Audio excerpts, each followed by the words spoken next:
மாண்புமிகு தமிழ்நாடு முதலமைச்சர் அவர்களின் ஆணைக்கிணங்க பெருநகர சென்னை மாநகராட்சிக்குட்பட்டு மண்டலம் 6 புளியாந்தோப்பு பகுதியில் ஸ்லாட்டர் ஹவுஸ் என்று சொல்லக்கூடிய ஆட்டிறைச்சி மற்றும் மாட்டு இறைச்சி கடந்த 125 ஆண்டுகளாக பயன்பாட்டில் இருந்து வருகிறது. சென்னை மாநகராட்சி முழுவதுமே இது ஆட்டிறைச்சி மற்றும் மாட்டிறைச்சி இங்கேருந்து எடுத்து சென்று ரீட்டைல் கடைகளில் விற்கக்கூடிய அளவிற்கு இதுதான் மிகப்பெரிய ஒரு ஆட்டிறைச்சி கூடமாக இருந்து வந்தது.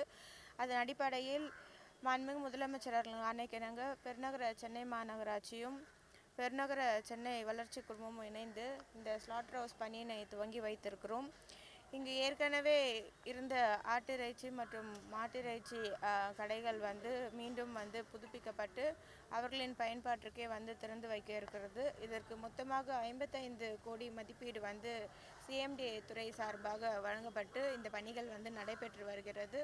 வரக்கூடிய பிப்ரவரி மாதத்துக்குள் இது முழுவதுமாக பொதுமக்களின் பயன்பாட்டிற்காக கொண்டு வர பணிகள் நடைபெற்றிருக்கிறது.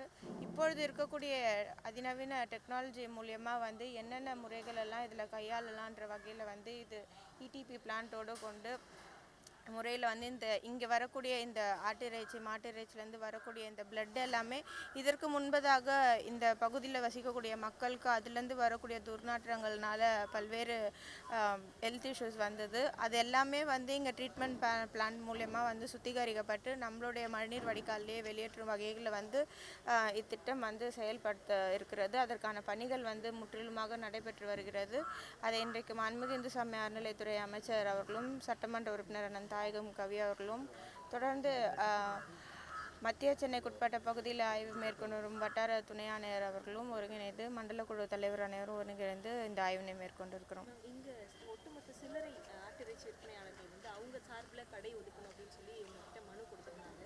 அவங்களுடைய கோரிக்கைகள் ஏற்கப்படக்கூடியதா? அதுக்கு பரிசீலிக்கப்படும் இல்லை, 2-3 பேர் மனு கொடுத்துருக்காங்க. ஆனால் இது முற்றிலுமாகவே ஆட்டிறைச்சி மாட்டிறைச்சி இங்கே கட் பண்ணிவிட்டு வெளியில் போய் தான் ரீட்டைல் ஷாப்ஸ்லாம் சேல் பண்ணுவாங்க.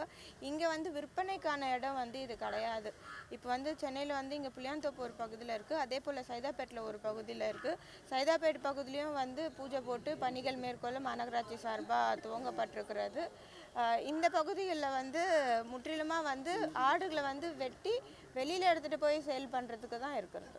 இப்போது வடிகாலில் கொசுவலை போர்த்துற விஷயம் வீடியோ வைரல் ஆச்சு. வடிகாலில் கொசுவலை போர்த்துறாங்க அப்படின்னு சொல்லிட்டு கொசுக்கள் அது கொசுக்களுக்காக போடுறது கிடையாது. அது ஒரு கவுன்சிலர் ஒரு ரிக்வெஸ்ட் பண்ணதுனால இது மாநகராட்சியில் அறிவிப்பாவோ அனௌன்ஸ்மெண்ட்டாவோ போட்டது கிடையாது. ஒரு கவுன்சிலர் ஐடியா கொடுத்துருக்காங்க, அதை பேஸ் பண்ணி போட்டிருக்காங்க. மற்றபடி அவ்வளோ கான்ட்ரவர்சி ஆக்குற அளவுக்கு அது ஒரு விஷயம்.